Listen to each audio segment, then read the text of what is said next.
Hi అండి. క్రిస్పీగా, టేస్టీగా, హెల్తీగా ఉండే చాక్లెట్ పాకెట్స్‌ని అయితే ఒకసారి ట్రై చేయండి. చాలా బావుంటుంది.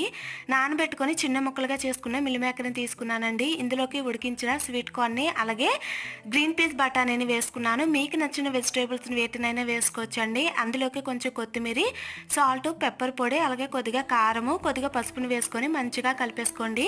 దీన్ని పక్కన పెట్టుకోండి. నేను ఇక్కడ గోధుమ పిండిని అయితే కలుపుకొని తీసుకున్నానండి. ఇలా చపాతీలాగా పామేసుకొని ఎడ్జెస్‌ని అయితే కట్ చేసి ఈ షేప్‌లోనైతే ప్రిపేర్ చేసుకున్నానండి. మధ్యలో అయితే స్టఫింగ్ పెట్టేసుకొని వీడియోలో చూపిస్తున్న విధంగా 2 ఎడ్జెస్‌ని అయితే ఇలా మడిచేసుకొని స్టఫింగ్ బయటికి రాకుండా ఇలా నొక్కి పెట్టేసుకోండి.